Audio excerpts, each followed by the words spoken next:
Halo Sobat BPHN, selamat datang di BPHN Talks, obrolan santai seputar regulasi dan isu hukum terkini mulai dari obrolan warung kopi hingga tingkat tinggi. Berjumpa lagi dengan saya Nurul Rohma di podcast BPHN Talks. Sahabat BPHN, ada banyak hal yang berbeda nih pada episode kali ini. Mungkin sahabat BPHN bisa memperhatikan di lingkungan sekitar saya, tempat saya hari ini, kira-kira apa aja sih yang sebenarnya yang beda pada episode kali ini, sahabat BPHN? Betul sekali bahwa hari ini, pada episode kali ini, kita berkolaborasi bersama dengan Humas Direktorat Jenderal Hak Asasi Manusia dalam menyebarkan informasi hukum dan HAM. Kira-kira kita akan membahas apa saja ya untuk kita sampaikan sampai akhirnya kita pindahin nih studio BPHN kemudian ke studio Dirjen HAM gitu ya. Untuk menjelajah ke studio HAM ini kira-kira kita akan menemukan apa saja. Namun sebelum itu tidak lupa kami menyapa Sobat HAM yang juga hari ini tentunya akan menyaksikan program BPHN Talks.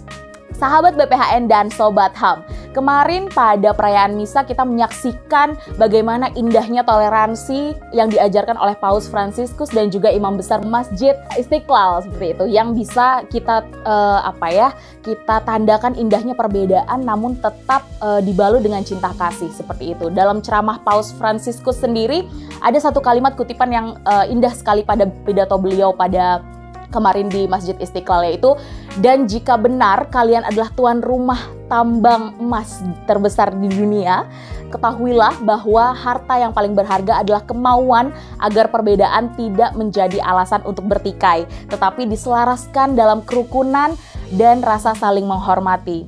Sebuah pidato yang luar biasa indah dan menggugah sekali, terutama kita di Indonesia yang masyarakatnya, warganya memiliki keberagaman agama, suku, ras, dan luar biasa.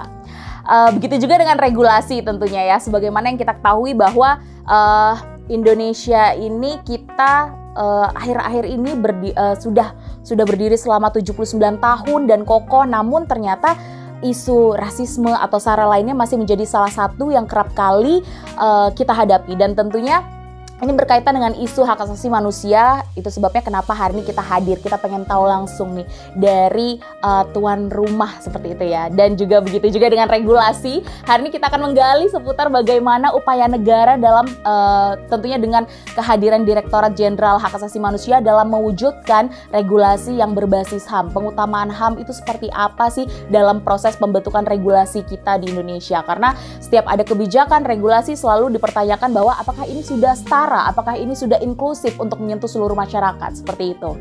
Dan untuk itu saya tidak akan sendiri, bahkan karena di awal saya sudah mengatakan bahwa episode kali ini adalah episode yang sangat spesial. Tentunya tidak lengkap jika kita tidak menghadirkan tamu yang spesial juga, meskipun sebenarnya beliau justru adalah tuan rumah tertinggi di tempat kita berada saat ini.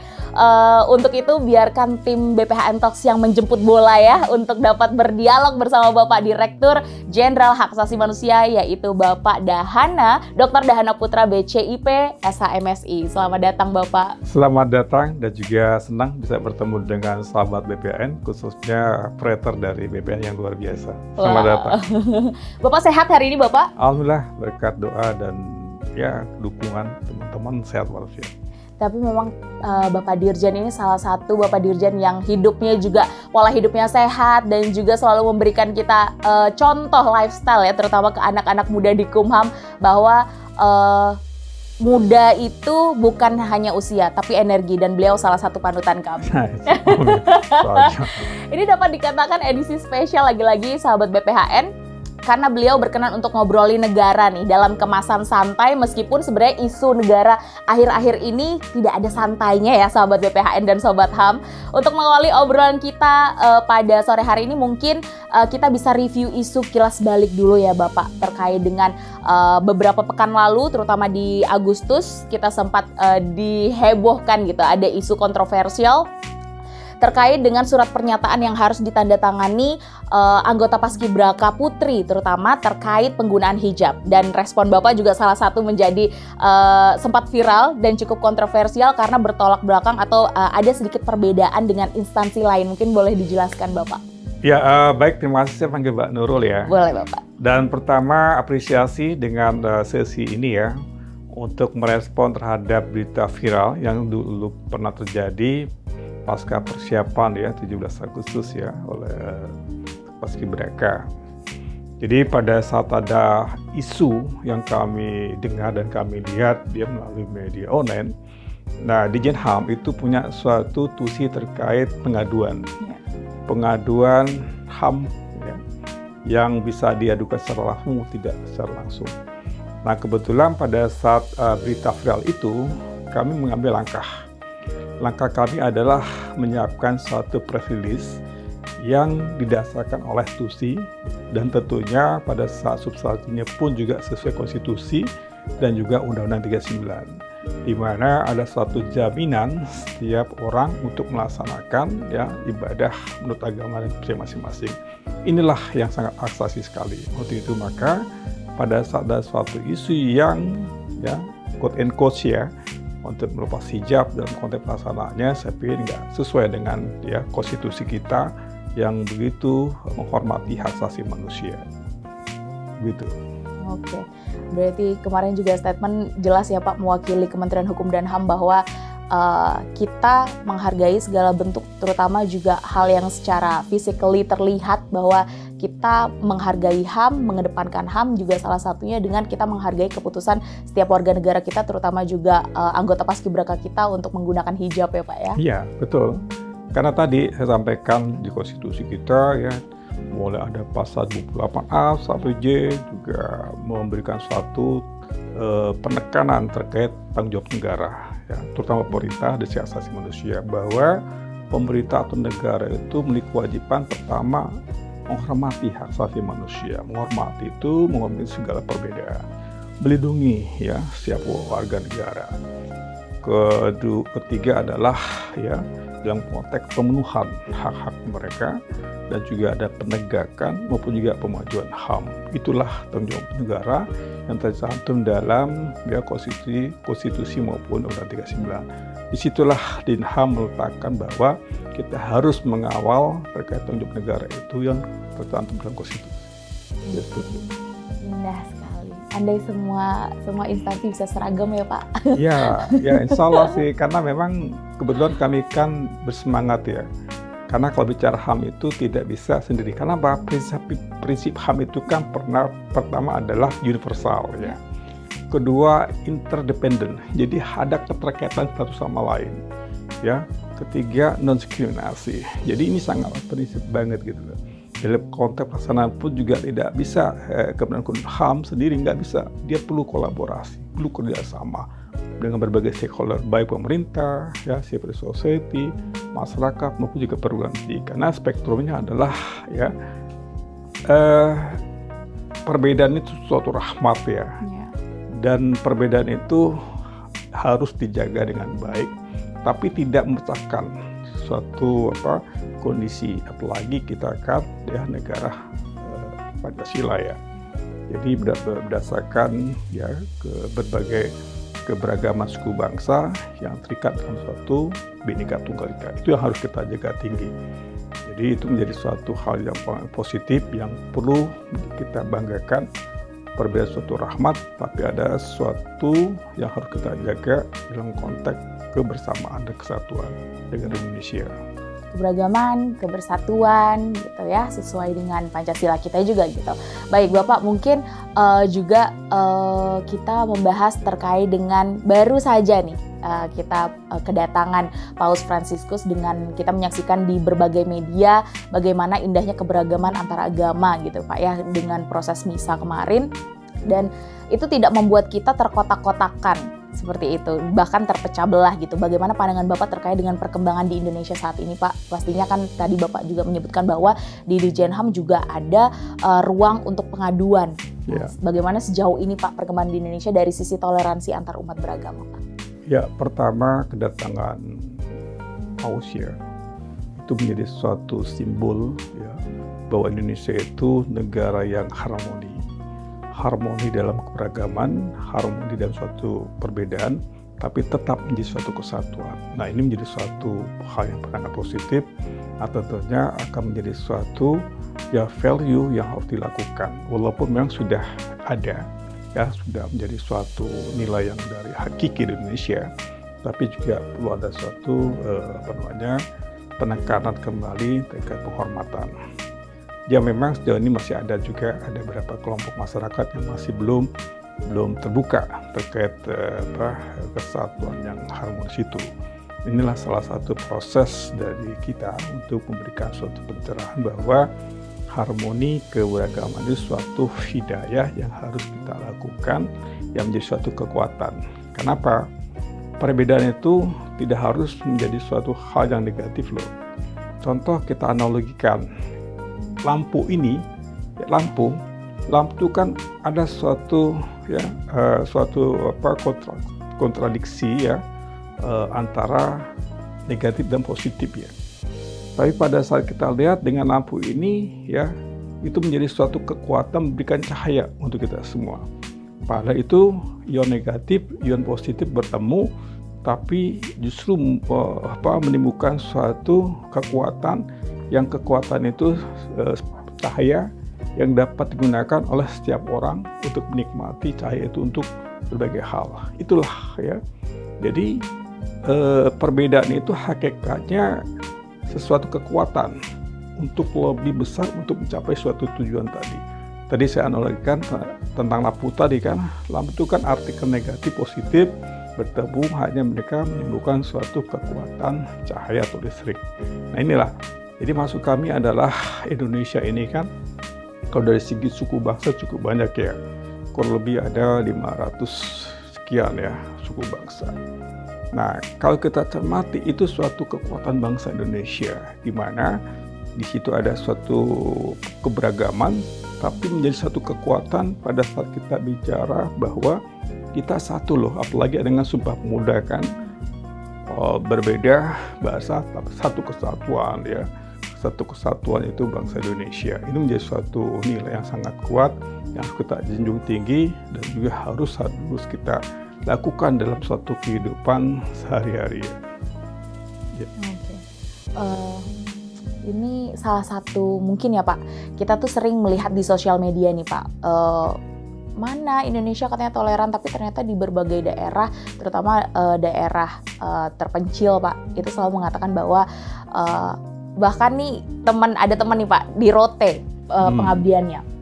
Beliau itu mengatakan bahwa beliau Nasrani, orang Medan yang kemudian mengajar di sana, dan orang di Rote itu kaget karena oh ada orang di luar Rote yang Nasrani seperti itu. Kami pikir semua orang di luar Pulau Rote itu adalah orang Muslim, orang Islam, kemudian juga tidak ada agama lain seperti itu. Ternyata banyak sekali. Nah, apakah di Jenham itu punya program untuk ke daerah, ke berbagai daerah?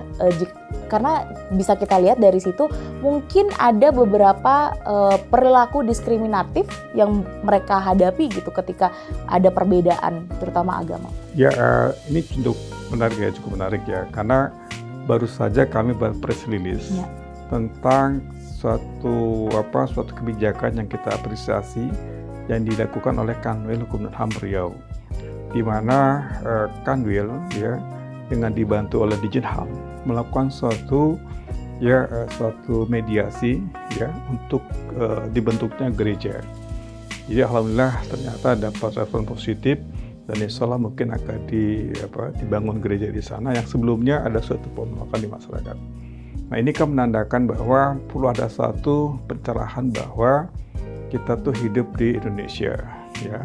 Kita di Indonesia, dan kedua kita pun juga ada jaminan dari negara terkait asasi manusia dan juga negara menjamin terkait pelaksanaan ya, ibadah menurut agama dan percaya masing-masing. Itu jaminan di negara untuk itu. Maka Kemenkumham HAM ini memiliki suatu kewajiban memastikan bahwa setiap orang itu terjamin melaksanakan haknya dia, apalagi hak untuk melaksanakan agama dan berdasarkan keyakinan masing-masing.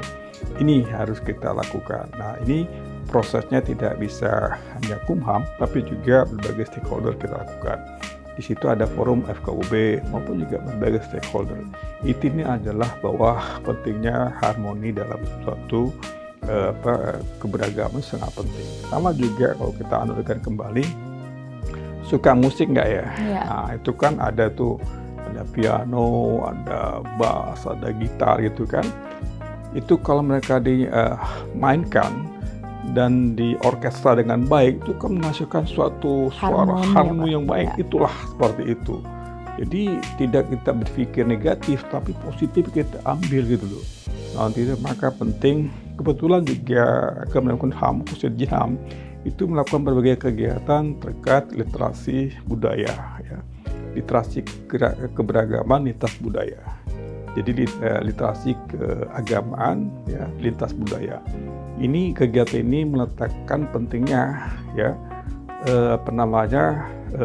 penghormatan bagi penganut agama dan percaya masing-masing, ya, dan juga yang berada di masing-masing wilayah. Nah, ini yang kita lakukan dengan melakukan langkah pencerahan dan kerjasama dengan berbagai stakeholder, terutama waktu itu kita fokuskan kepada guru, ya, guru maupun juga civil society. Ini saya pikir cukup baik untuk memberikan suatu pemahaman bagi murid dan juga bagi masyarakat.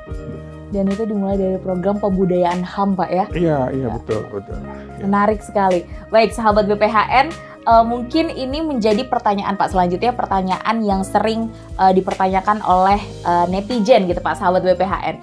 Mungkin Bapak juga bisa menjelaskan, Pak, secara garis besar sebenarnya apa tugas dan fungsi dari Direktorat Jenderal HAM dan bedanya dengan Komnas HAM, Pak? Karena sama-sama nih HAM, tapi apa bedanya? Ya, pertama kalau kita lihat, ya, tadi saya sampaikan bahwa dalam konstitusi kita itu di pasal 28, ya,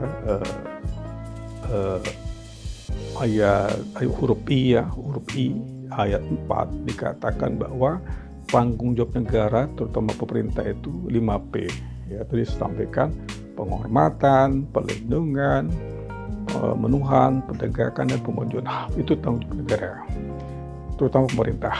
Pemerintah siapa? Itu presiden. Siapa? Menteri, gubernur, maupun wali kota. Nah, kalau kita lihat kembali bahwa di Undang-Undang 39 tahun 2008 tentang Kementerian Negara, satu-satunya kementerian memiliki nomenklatur hak asasi manusia, yaitu Kementerian Hukum dan Asasi Manusia.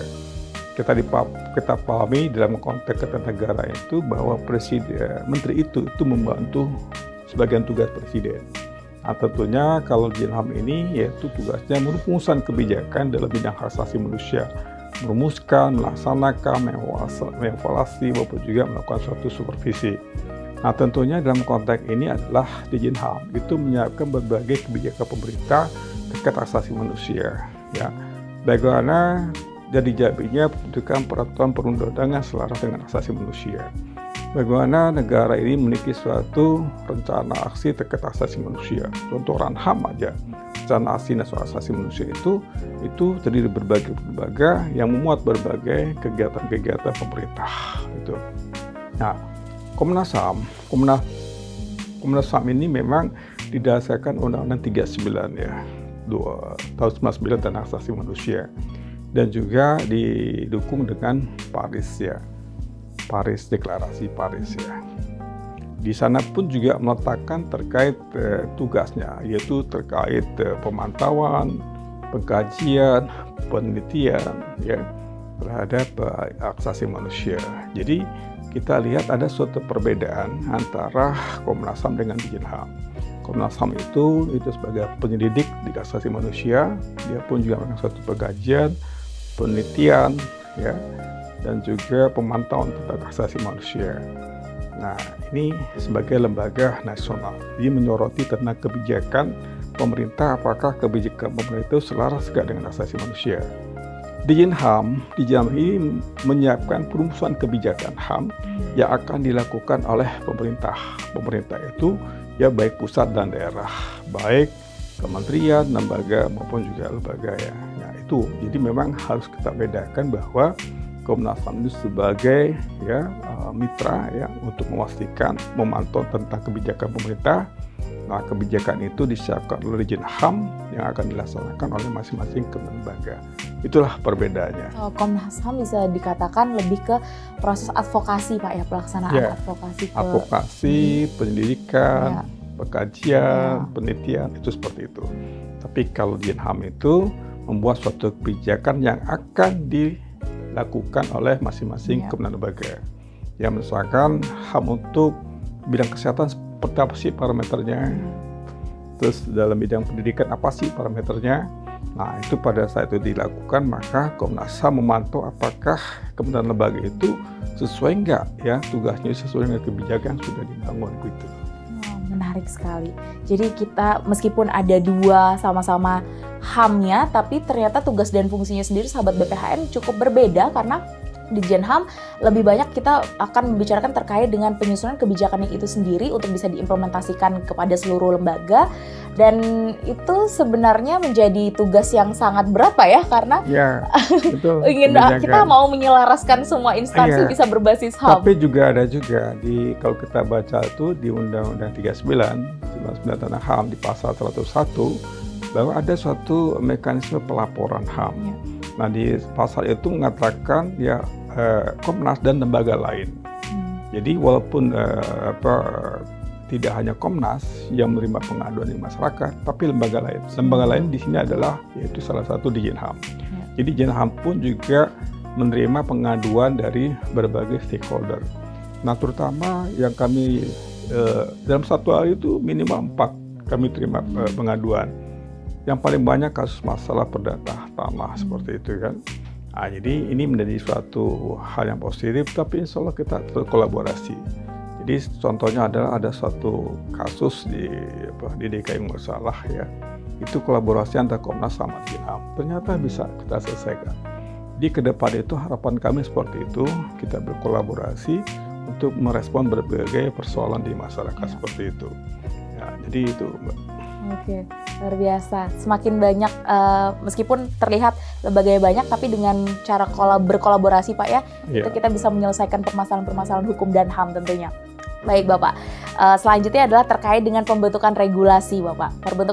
Pembentukan regulasi berbasis HAM terutama menuju Indonesia Emas 2045 ini kan Pak, pasti akan ada banyak sekali tantangan yang kita hadapi. Kemudian kita juga sekaligus kesempatan ibarat Indonesia Emas 2024 ini semacam visi sekaligus juga misi Indonesia untuk pemajuan Indonesia Pak. Dan harapan kita semua adalah regulasi yang berbasis HAM ini bisa sampai seperti itu Pak, dan kesempatan juga untuk kita bisa membentuk dan menata peraturan yang dapat mengedepankan atau berbasis nilai-nilai dasar hak asasi manusia seperti itu Pak. Lantas menurut Bapak Dirjen sendiri, apa saja program dan kebijakan yang sedang diperjuangkan untuk mewujudkan hal tersebut, terutama tantangan yang dihadapi oleh Direktorat Jenderal HAM sendiri Pak? Ya, pertama banyak ya dari civil society menyampaikan kepada kami, bahkan ada jumlahnya loh. Kurang lebih ada 341 peraturan perundang-undangan yang inkonsisten masalah asasi manusia, baik tingkat pusat maupun daerah. Jadi mereka itu buat suatu kajian terkait banyaknya regulasi yang tidak sesuai asasi manusia. Nah, tentunya kalau kita bicara hak asasi manusia harus lebih limitatif. Waktu saya selaku acting ya di Dirjen PP, itu kami butuh suatu parameter HAM dalam konteks peraturan perundang-undangan. Karena selama ini bicara HAM itu sebagai normatif aja gitu loh. Hanya mengadopsi konstitusi dan 39. Padahal kalau kita lihat peraturan di bawah undang-undang itu kan aplikatif kan. Nah, jadi dengan berangkat seperti itu kami mencoba untuk membuat suatu pedoman. Jadi alhamdulillah Nurul, jadi kita sudah menyusun ya pengutamaan HAM dalam peraturan perundang-undangan yang diatur dalam Peraturan Menteri Hukum HAM nomor 16 tahun 2004. Nah, di situ memuat berbagai indikator hak asasi manusia. Cukup banyak indikatornya. Jadi kurang lebih ada 20 indikator, 11 dalam bidang sipol, 9 ekonomi, dan subindikatornya pun 135 indikator. Jadi kalau Mbak Nurul lihat itu nanti checklist saja apakah memang peraturan perundang-undangan ini selaras nggak dengan asasi manusia. Itu sangat memudahkan. Jadi alhamdulillah itu kita sudah lakukan. Dan kedua, tidak hanya berhenti pada saat penyusunan peraturan itu, tapi kami pun juga mencoba untuk dimasukkan dalam suatu materi di Suncang. Jadi kemarin kami sudah berikan sosialisasi itu kepada peserta Suncang dan mereka antusias gitu loh. Jadi selama ini kan kalau kita bicara sosialisasi itu konteksnya hukum aja, ya hukum Undang-Undang 1211 pembentukan perundang-undangan, baik yang lebih tinggi sederhana, tapi hak asasi nggak tersentuh. Jadi alhamdulillah dengan permen itu tersentuh dari segi asasi manusia. Jadi maka kami sedang memasifkan kegiatan ini supaya teman-teman ya pembentuk peraturan perundang-undangan baik tingkat pusat dan daerah itu akan mempertimbangkan permen itu sebagai visual analisis pada saat menyusun suatu peraturan perundang-undangan yang selaras dengan asasi manusia. Berarti dengan kata lain setelah ini Pak, jadi bentuk atau misi dari Ditjen HAM sendiri setelah ini akan ada polisi ya Pak, polisi peraturan, polisi regulasi untuk bisa memasukkan setiap regulasi kita, penataan regulasi kita salah satunya adalah harus berbasis HAM itu dengan 20 indikator tersebut. Ya, sebenarnya bukan polisi juga sih, bukan polisi. Pengawas. Iya, maksudnya adalah kami ingin memberikan suatu pencerahan ya bagi perancang bahwa pada saat nyusun peraturan itu tidak hanya perspektif hukum loh, tapi hak asasi manusia. Apalagi kementerian kita kan Kementerian Hukum dan HAM. Jadi ironis hukum dong. Hukum dan HAM harus berjalan beriringan ya Pak. Hukum dan HAM itu bagaikan keping mata uang ya. Nah, saya analogikan begini. Saya punya hak nih, Mbak Nurul pun juga punya hak kan. Masing-masing punya hak.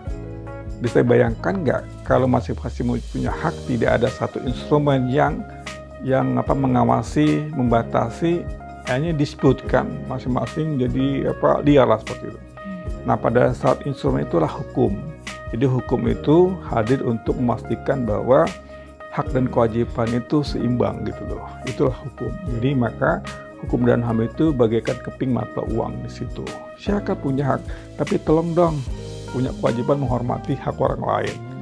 Tolong dong punya kewajiban untuk menghormati kelompok disabilitas. Itu menjadi suatu korelasi antara hukum dan HAM. Ya. Baik, kita berbicara Pak terkait dengan tadi Bapak dalam penyusunan penataan regulasi sendiri.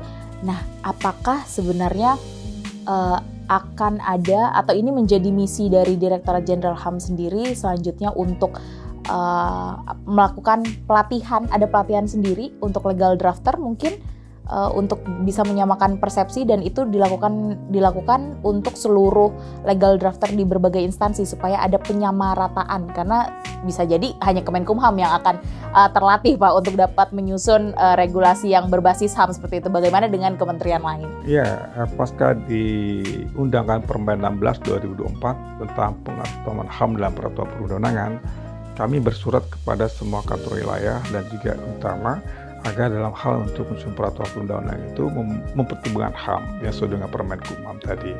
Dan kedua adalah kami pun juga memberikan satu pencerahan kepada teman-teman pusat dan daerah tentang pentingnya hak asasi manusia dalam peraturan perundang-undangan. Tapi ini kan suatu proses yang harus secara masif dan terus-menerus ya. Betul. Jadi saya pikir tidak serta-merta kita menyampaikan, tapi juga harus ada suatu pelatihan. Di kemarin kami sudah dilibatkan, tapi saya pikir harus periodik lah seperti itu. Nah, jadi secara secara idealnya adalah ada suatu momen khusus sekian hari supaya mereka pun juga memahami utuh tentang asasi manusia. Karena sangat sedikit ya perancang itu tahu tentang HAM. Ya, pengalaman kami pada saat di JNPP pun nggak gitu juga, mereka nggak doang masalah asasi manusia. Maka dengan permen ini diharapkan sebagai instrumen yang membantu bagi perancang untuk memastikan bahwa substansi itu selaras dengan asasi manusia. Bahkan dalam surat kami kepada semua Kakanwil dan juga pertama harmonisasi itu dalam dua perspektif hukum dan asasi manusia. Nah, ini menjadi satu harapan kami bahwa setiap produk yang dihasilkan oleh Kementerian Hukum dan HAM ini itu clear dari segi hukum dan hak asasi manusia. Gitu. Wow. Itu dari segi legal drafternya nih Pak. Bagaimana dengan upaya dari Direktorat HAM sendiri Pak untuk lebih optimal dalam memastikan bahwa semua regulasi dapat melindungi hak asasi manusia? Mungkin dari segi kita melibatkan masyarakat seperti itu. Iya, maka penting adanya sosialisasi itu harus kita lakukan karena kebetulan juga di Ditjen HAM itu memiliki Direktorat Diseminasi dan Penguatan ya. Di samping ada Direktorat Instrumen HAM yang menyiapkan instrumen permen tadi, tapi juga ada Direktorat Diseminasi dan Penguatan yang mensosialisasikan terhadap produk Dijen HAM, ya, terutama terkait Permenkumham 16/2024 tentang pengutamakan HAM dan peraturan perundang-undangan. Jadi karena ini baru permen ini, tapi kita punya suatu timelines untuk lebih optimal dari segi pelaksanaan sosialisasinya. Ya. Oke, baik. Sangat menarik sahabat BPHN ya, karena kita ngomongin regulasi, kemudian HAM, pengaruh utamaan HAM di dalam pembentukan penyusunan regulasi sendiri. Bapak, ini satu lagi pembahasan yang cukup menarik karena sudah digaungkan oleh banyak masyarakat, namun juga masih menjadi pertanyaan di masyarakat, Pak, terkait dengan stranas bisnis dan HAM. Boleh izin Pak dijelaskan apa sih sebenarnya Pak output beserta dengan outcome yang diinginkan dari stranas bisnis dan HAM ini, Pak? Ya, kalau kita lihat ya, kita letakkan dulu bisnis dan HAM. Apa sih korelasinya kan? Kalau bisnis itu kita analogikan sebagai pelaku usaha. Pelaku usaha itu bisa PT, CV, maupun badan hukum yang lainnya. Oke? Nah, pelaku usaha di situ ada organnya kan? Ada manajemennya, ada pekerjanya, maupun juga ada hal-hal yang lain atau serikat ya. Nah, pada saat kita letakkan bahwa pelaku usaha itu tidak serta-merta hanya orientasi kepada profit oriented, tapi juga mereka harus memikirkan, menghormati hak-hak pegawai, hak pekerja, hak untuk mendapatkan cuti, hak mendapat gaji yang layak, hak untuk istirahat maupun yang lain. Itulah hak asasi manusia. Yang kedua, dari segi dampak pelaku usaha itu kan juga ada ya lingkungan hidup. Lingkungan hidup pun juga harus diperhatikan ya, takut ada suatu pencemaran. Kalau pencemaran berarti kan nanti udaranya nggak baik ya, polusi, artinya pengaruh juga kepada kita. Nah itulah, jadi memang bisnis HAM ini menjadi suatu korelasi yang sangat kuat dalam konteks perkembangan.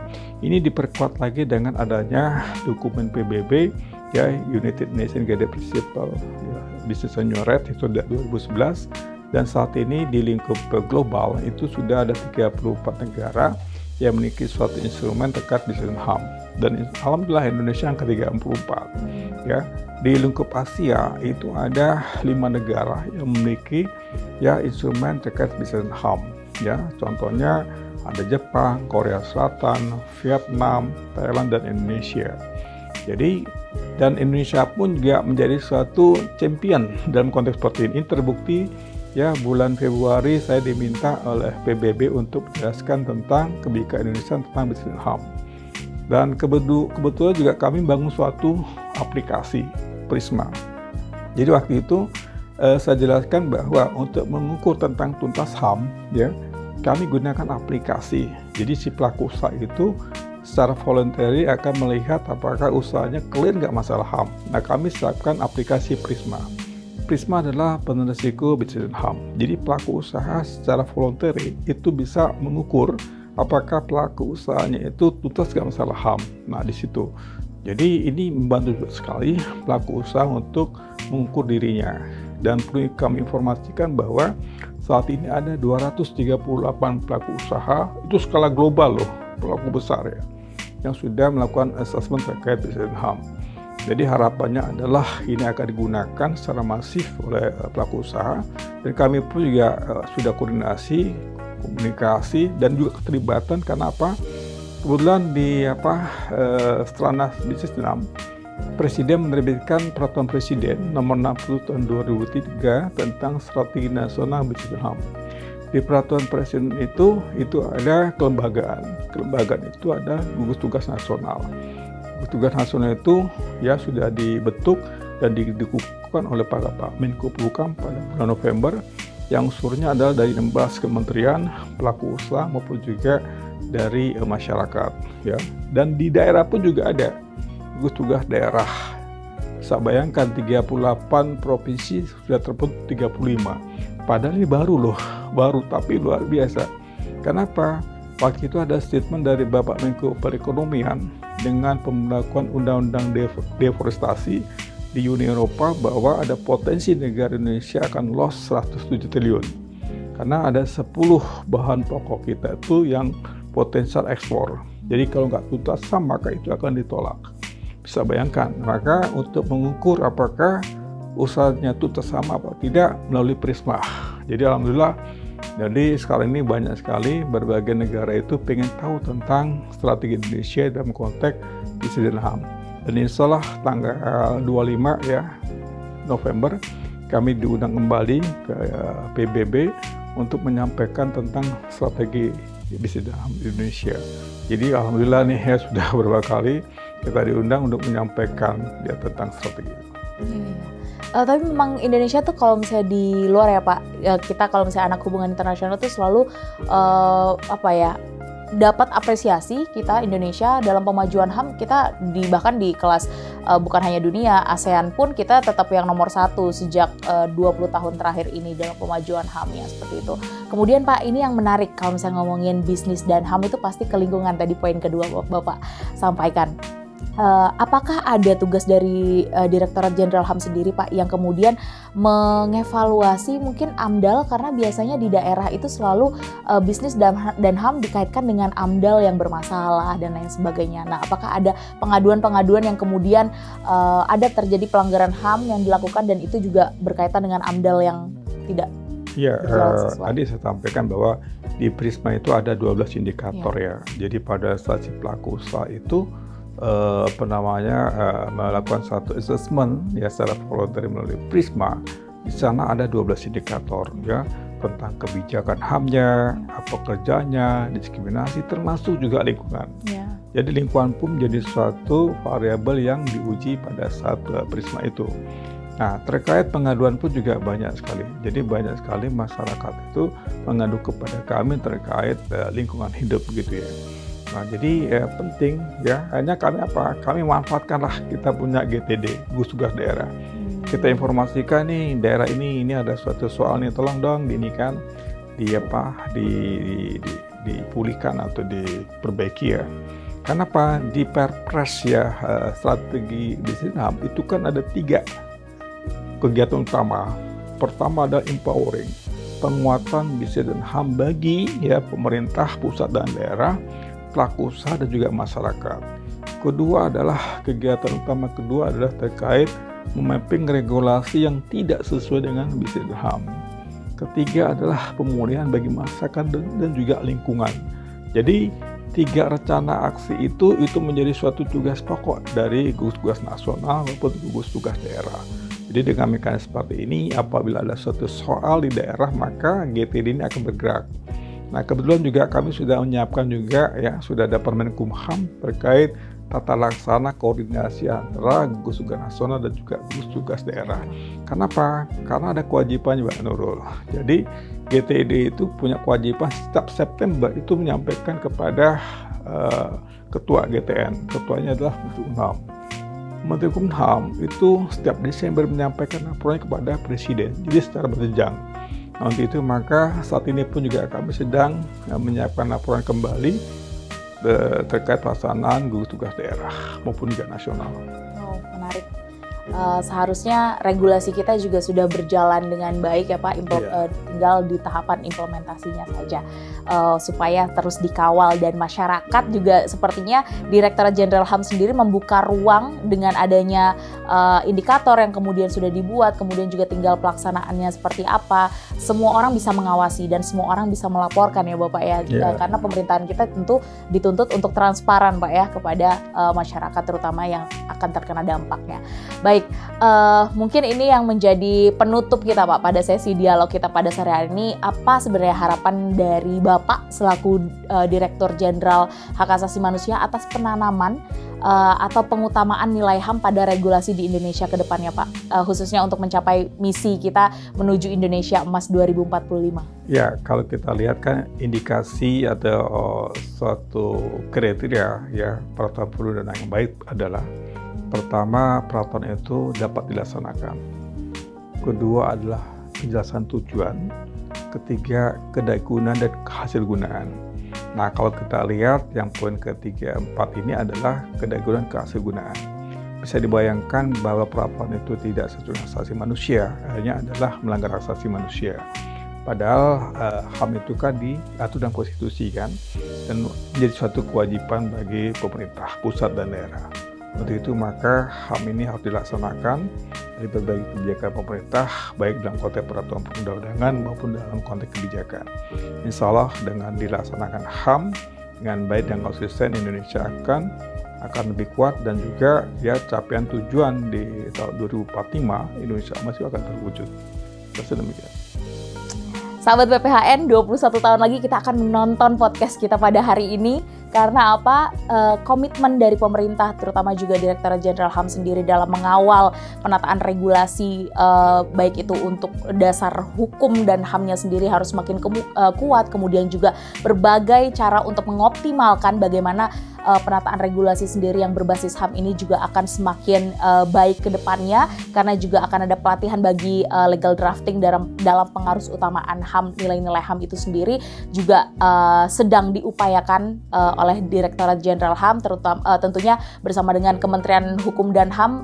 Kita akan melaksanakan ini dan juga kita akan menyebarkan, Pak ya, bagaimana implementasi dari pengarus utamaan HAM sendiri bisa dilakukan secara masif, secara serentak bagi seluruh instansi pemerintah terutama. Kita doakan bersama Indonesia Emas 2045. Amin. Kita akan maju secara penataan regulasi kita tentunya dengan berbasis HAM, sehingga tidak ada lagi yang mempertanyakan HAM bagi siapa, apakah sudah inklusif, itu tidak ada pertanyaan itu lagi, karena insya Allah dalam 21 tahun ke depan kita optimis Indonesia Emas 2045. Mungkin itu saja episode kita pada hari ini. Terima kasih banyak kepada Bapak Dirjen yang telah meluangkan waktunya. Sahabat BPHN, hari ini jangan lupa episode ini disebarluaskan kepada seluruh masyarakat, seluruh sahabat BPHN. Kenapa?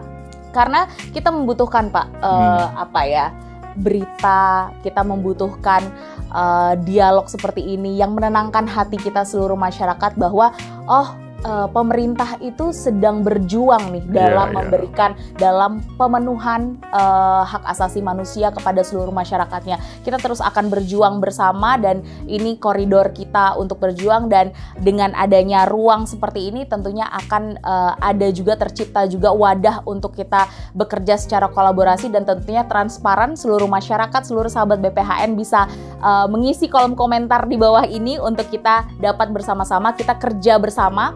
Karena ini bukan saatnya lagi ego sektoral itu ada, bukan hanya pekerjaan dari Direktorat Jenderal HAM yang mewujudkan regulasi itu berbasis dengan HAM, tapi ini adalah tugas kita semua untuk mengawal pemerintah, dan pemerintah juga memenuhi hak asasi manusia seluruh warga negaranya. Mungkin itu saja dari kami, tim BPHN Talks yang bertugas. Jangan lupa untuk terus mengikuti kanal YouTube kami di BPHN TV Official, dan juga jangan lupa untuk selalu mengikuti program BPHN Talks, karena akan ada banyak sekali obrolan-obrolan santai kita, namun dikemas dengan sesantai mungkin, meskipun isunya adalah isu-isu berat, isu-isu hukum dan HAM. Dan tentunya juga bagi seluruh sahabat BPHN, jangan lupa untuk terus mengikuti sosial media kita, terutama Instagram, YouTube, kemudian juga TikTok kita, karena di sana akan ada banyak sekali penyebaran informasi terkait dengan hukum dan HAM. Mungkin itu saja dari kami.